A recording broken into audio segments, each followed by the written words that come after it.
In this episode, I'm going to take you to my most important discovery, the tombs of the pyramid builders.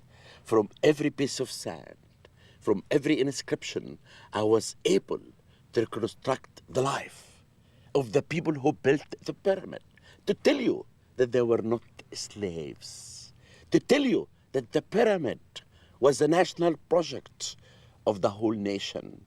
It's an amazing discovery. I will take you step by step, tombs, inscriptions, bones, to reconstruct history.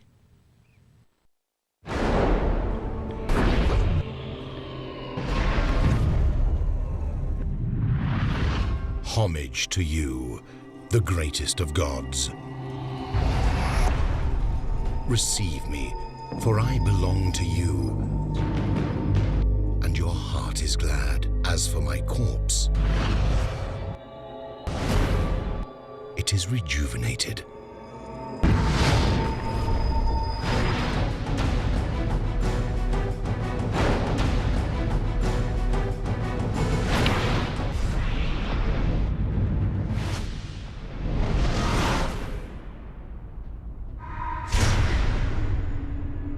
The pyramids of Giza. The whole world has been enchanted by their mysterious beauty for over 4,500 years. Within their walls are enclosed secrets that no one has yet managed to unveil.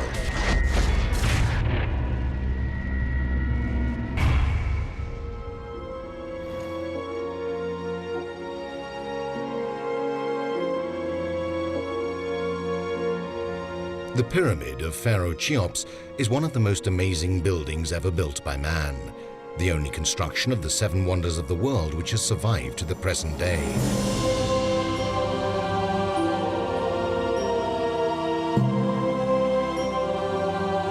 The passing of time seems to have no effect on these ancient stones.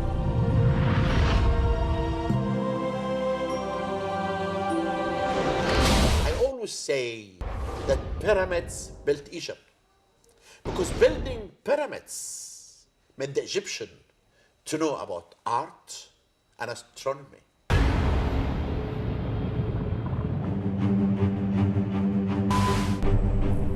Pyramids were built as royal tombs, but the pyramids and their surrounding complexes serve not only as eternal resting places, but also as a resurrection machine, where the king made the transition from death to eternal life.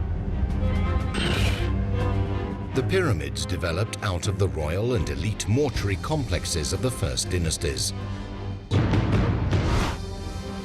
The first monumental pyramid, which has a stepped profile, was built for a king named Netyenket-Jossa in 2700 BC.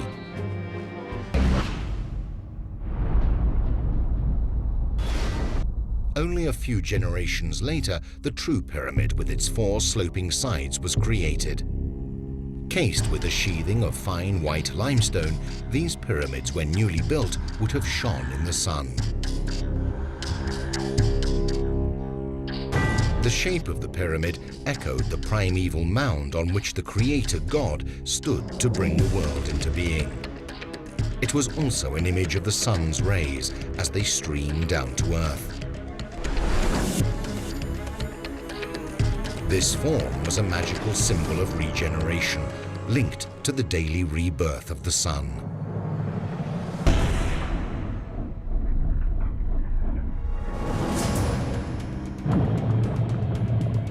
For 200 years, Egyptologists focused their studies on the kings of the 4th dynasty and their officials. Archaeologists have found statues, temples, inscriptions and tombs on the Giza plateau.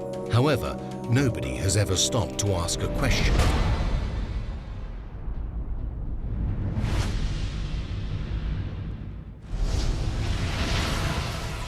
For hundreds of years, it was believed that slaves had been forced to carry out this work by their tyrannical rulers. The Greek historian Herodotus, writing in the 5th century BC, reported that it took 100,000 slaves working for 20 years to build a pyramid. This imposing and magnificent Great Pyramid has given rise to a variety of far-fetched theories, all trying to explain how it was built.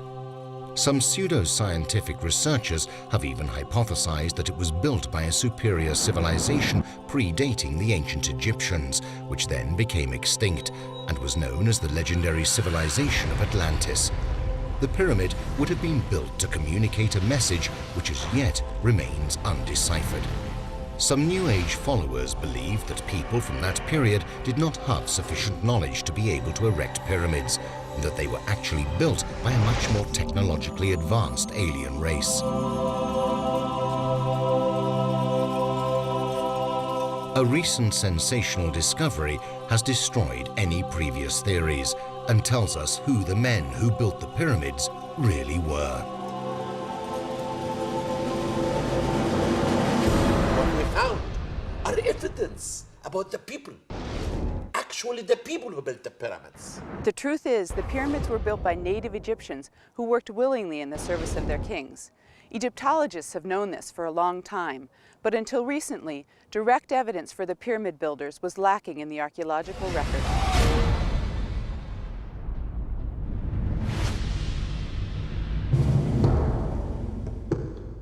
As we said earlier, Herodotus talked of 100,000 men. However, recent studies estimate that about 22,000 workers were involved.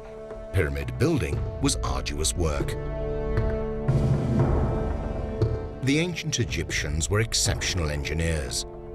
The style in which the pyramids were built and the mathematical and architectural standards used were exceptionally advanced for that era.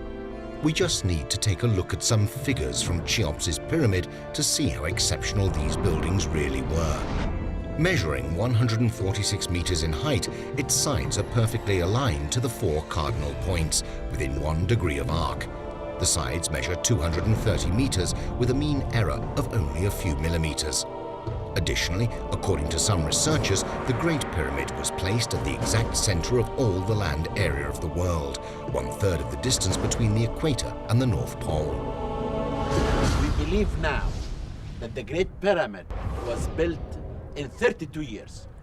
We did a survey and we discovered that all the stones for building the Great Pyramid were taken from the south of the Great Pyramid or to the east of the second pyramid. They established a ramp constructed of stone rubble and mud. And they constructed the ramp from the south side to be in the southwest corner of the main pyramid as a permanent ramp. Blocks of limestone had to be hauled from the pyramid quarries up ramps to be set in place as the pyramid grew.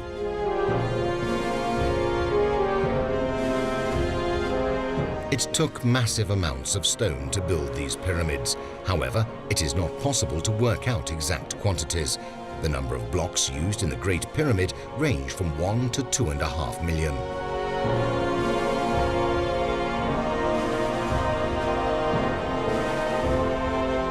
How they made the base. We found these holes about 40 centimeters in diameter. The Egyptian made these holes to make an accurate square base. Then they dug on the solid rock until they made the base of the pyramid to be 27 feet high, about 9 meters high of solid stones. They brought the white fine limestone from Torah to case the pyramid. And this casing has been done. And we can see in the top of the second pyramid, a part of the casing of the white fine limestone still exists. 22,000 people were therefore needed to build a pyramid, and the work was split between laborers, artisans, overseers, team leaders, and other specialized staff. But who were the pyramid builders, and where did they live? And how did they spend their days?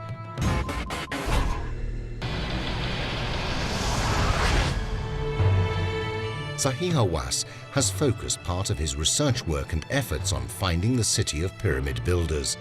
During the 80s, surveys were carried out in preparation for a new sewer system, which was to serve the suburb located at the foot of the Giza plateau. This work unearthed the remains of an ancient mud brick wall.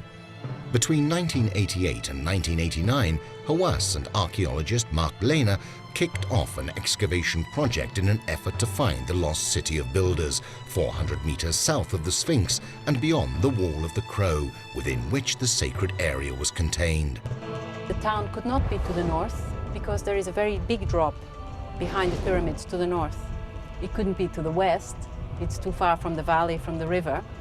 It had to be to the east, but there we thought there was a canal or harbors, and so the southeast seemed the right place to look for the settlement that would have functioned with all the other elements in the landscape. Dr. Zahir has excavated up the slope to find the workers' cemetery, and we've been excavating a large settlement here, down below the cemetery, where we think the workers might have lived and where they might have been fed.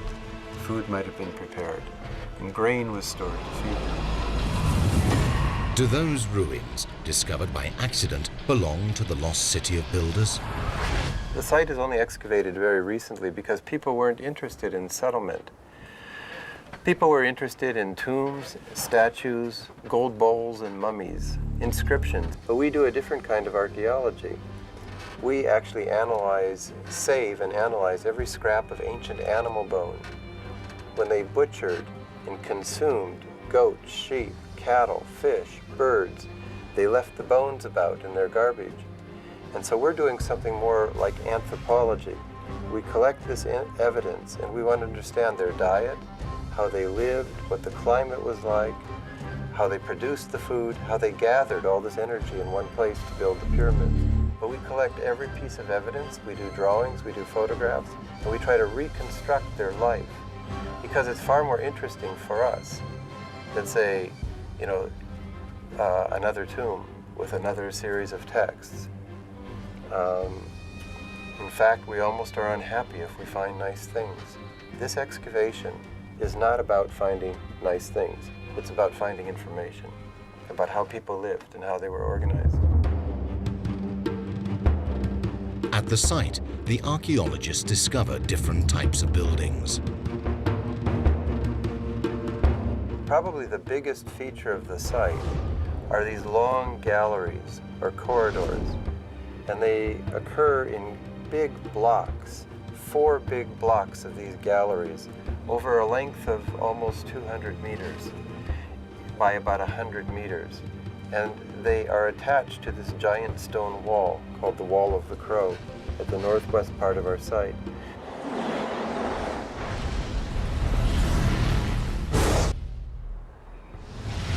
You have very unfriendly streets here. You have 3 streets, east-west, with no twists, no corners, no place to hide. So streets where you could see who's coming to work and who's staying behind. At the beginning and end of the streets, you have guard houses, as it were, or overseer houses. We have an enclosure wall around this part of the town. And so we think these structures were used like barracks. We think this site is for the pyramid builders, the workers, because it is similar to other sites where you have an architecture laid out in a very regular way by the state, very strange large structures, basically like dormitories, like army camps. There most probably used to be 2 separate villages. One settlement contained large dormitories where seasonal workers slept and were fed, while the other in the eastern area contained more comfortable homes which were allocated to artisans and overseers who lived there with their families. I'm now trying to excavate to expose a whole house unit and to identify the architecture layout and also stratigraphic relationship between pottery mound and also the house unit 1. In 2005, Tobe Bijok and I excavate 5 meter squares here and quadrantally opposite over there. And to get us, complete section of the pottery mound. So as you see here, we have accumulated potsherds. It's very dense. And probably this accumulated potsherds, this potsherd accumulated quite short time. Mark Lehner's team managed to rebuild one of the artisans' homes thanks to an innovative technique. They covered the original foundations, then built this full-scale model on top. We're now in the eastern town, inside one of the houses of the pyramid builders that's been reconstructed by the archaeologists here. The foundations were here, and then what they did was they built them up to this height using the same technique and the same size bricks as would have been used in ancient times, and also using plaster made with ancient techniques. This house is divided into two main sections, the interior of the house and then the courtyards around the interior that would have been used for industrial sort of activities. Evidently there was a lot of faience found in this area, so there may have been some faience working here. And over here we have an area where there's evidence for burning, and also on the other side of that wall, some sort of industrial activity going on here, perhaps connected with faience working, perhaps cooking, something like that. This doorway here leads to the interior of the house, and if you get in close here, you can see there's a little socle where there was a pivoting door of some sort. You can also see that there's a kind of a dog leg entrance. If I go in here, then I have to turn this way to actually enter, and this would give the interior of the house more privacy and also protect it from the winds that might have blown in from the desert. And the inside of the house would have been the only area that was really roofed with wooden beams and matting and mud daub. So the interior of the house here is where the family would have gathered and done indoor activities of various sorts. The children would play here. We've got a low, what's called a mastaba, or a bench here that could have been used for sitting during the day and sleeping at night, and a sleeping niche right here.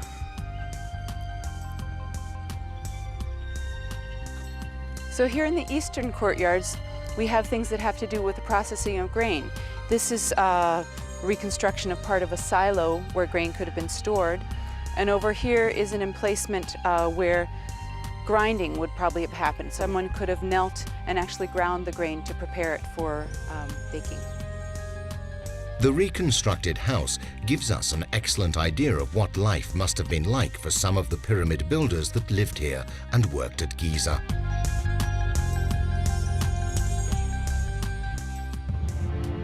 We can imagine that a workman living in the Giza settlement might have woken up early, washed and dressed in a loincloth or short kilt. He said some prayers, had breakfast of bread and garlic with beer to drink. It might have taken him 20 minutes to walk from his house into the royal installation, where he would have picked up his tools, through the Wall of the Crow, then up to the pyramid site. The builders' special diet was the secret of their great strength. We know that these people were fed an enormous quantity of meat. In fact, we think that using statistics and using the samples of ancient bone material from their garbage, the people who lived here 4,500 years ago, we think that there's enough meat that was consumed here to feed 6,000 to 7,000 people if they ate meat every day. The people here were eating extraordinarily well. Prime beef. And of course, beef is the most expensive, and most prestigious of all the meat consumed. Without animal proteins, they wouldn't have been able to move stones day in, day out for long periods of time. When the workers died, they had the honor of being buried close to their rulers. Hawass found the builders' cemetery in the desert depression south of the Wall of the Crow. The people who are buried here actually were the workmen who died during the construction of the pyramid. The cemetery were completely intact because there's no gold. When you look underneath this structure, you'll find a skeleton on it. Builders were first buried here under Cheops's reign during the 4th dynasty. The most important discovery in the tombs of the pyramid builders are really pottery. pottery can give us lots of important things that we found out that the date of the cemetery is Dynasty 4 and Dynasty 5. And that is the time of building the pyramids at Giza and maybe the pyramids at Abu Sir. But we can find here molds has been found, many pottery, but the most important thing is really beer jar. The beer jars are very important to the ancient Egyptians, especially the workmen. The workmen would drink beer in the morning, in the afternoon, and the evening. Beer was very important to them, and therefore they wanted to fill this jar with beer that they can really drink in the afterlife. You know, the most important thing here, that if you look all these tombs, they were built from mud brick and also supported by chunks of limestone, basalt, and this is of what's left over of building the pyramids. The workmen saved the chunks of limestone from the pyramids and they built it with their tombs. Archaeologists uncovered hundreds of very different tombs. The tombs here were built in a variety of styles, some evidently reflecting provincial traditions. There are two cemeteries, a lower cemetery and an upper cemetery. The first cemetery, the lower one, is located in the lowlands and contains the tombs of the overseers. Each tomb is surrounded by numerous smaller tombs, the workmen who had worked for the overseer and his family. We discovered a lot of graves here. When we discover a grave like this, we used to take the measures and then to see the materials and the design and to compare them between it and the other graves. So when we discover a skeleton like this, we used to give it to one of the doctors to come and to take it and then to check and study and take his time and then to send a report for us telling us about everything connected with the skeleton or this workman. A team of anthropologists studies any bones that are found. The tests carried out on the workers buried in these tombs supply the archaeologists with very important clues which are then used to establish their state of health, age, and any diseases they suffered from. The study of the bones and the tombs of the pyramid builders were very important. We have a team of anthropologists. They come to the excavations and they began to collect every piece of bone from the tombs, and we bring it here, we put it under the name of the tomb itself. It has a number, and they begin to study the bones. As a matter of fact, maybe this is the first time that the bones of the workmen of the pyramid builders been studied. It's very important to give us an idea about the height of the people. They were like us, about 5 to 6 feet, about 175 to 180 centimeters. They were not really giant people who can move the stones, and the average age of death were 30 to 35. That's really strange. We believe that maybe they had this diseases that comes from the water that eats the organic. They call it bilharzia, and that's maybe the reason for the cause of the early age of death. The pyramid builders' bones are a testament to the physically exhausting lives they led. Then you can see that stress is really clear in every bone because they move stones. Young people came from Upper Egypt and they moved the stones. They had problems in their back. Women also, they bring water, food for the workmen to build the pyramids. But the most important thing that we found in our study, we found that most of the bones of the workmen, they had accidents. If they had a stone fill on their hand, then they fix it. And we found many bones that they made support was wood. And also we found one person had an amputation in his leg. Since 4,400 years ago, there was medical treatment, like today. Beside the pyramids, if anything happened to the workman, they save him. We found also in one of the skulls here, we found that one person had a cancer and they did a surgery, a brain surgery for him, and he lived for for 2 years after this surgery. And that is a very important point that can tell all of us for the first time that the builder of the pyramids were not slaves. A ramp connects the lower cemetery to the upper one. The tombs of the artisans and lesser officials are located on the slope that leads up from the lowlands. The upper cemetery are tombs of the technicians, like draftsmen, craftsmen. We found in this cemetery unique titles, like the overseer of the side of the pyramid, the overseer of the workmen who drag the stones, the overseer of the harbor.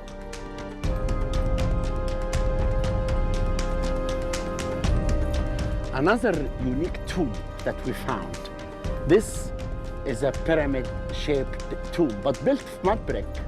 And the deceased, the overseer of the workmen, was buried underneath the pyramid. And this is going to change completely our idea that pyramids, thought by every scholar, that was connected only in the Old Kingdom with kings and queens. But now, it came from the court of the poor. Pyramids can be for everyone. And this is really what's amazing about this discovery. The inscriptions found in the tombs tell us about the workmen's daily lives.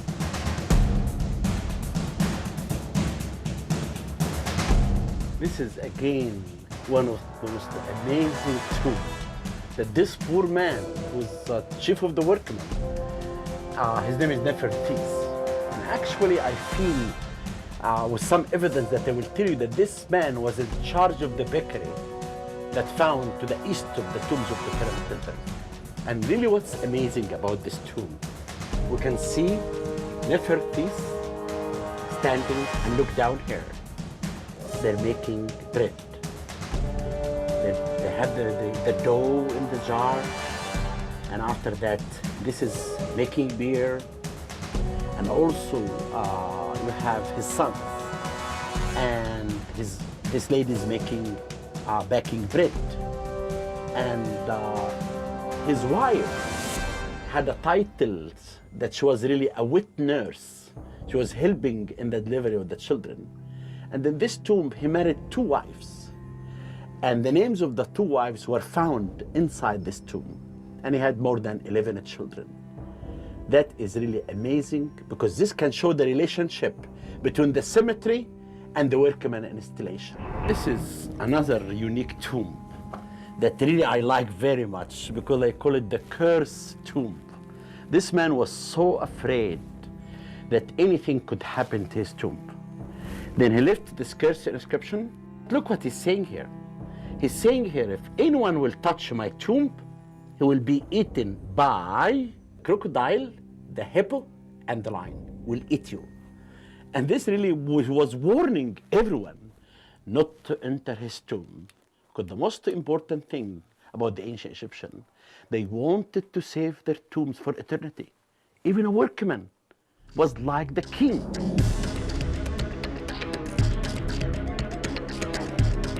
The discovery of the city of builders and the 2 cemeteries gives us an insight into a part of ancient Egyptian history which nobody has ever told us about before.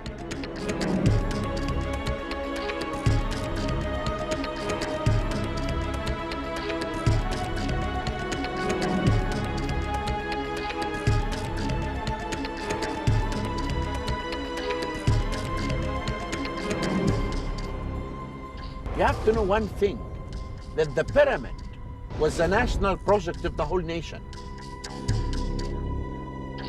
The pyramids symbolized the strength and power of the ruling dynasty. They ensured that the god of the sun would be reborn, magically preserving the world just as it was supposed to be. Each village sends so many young men, and each nome sends so many young men to work for so many months for the king. Obviously, there is a kind of a reward in working at a philosophical level in a project which is to ensure the eternity, the eternal life of the pharaoh, which in itself ensures the eternal life of Egypt. For centuries, the study of ancient Egypt was devoted to the quest for treasures, each more spectacular than the last. But modern archaeologists are more interested in finding the traces of the people who created the civilization and left these monuments behind. The search for the pyramid builders is the search for the men and women who built Egypt.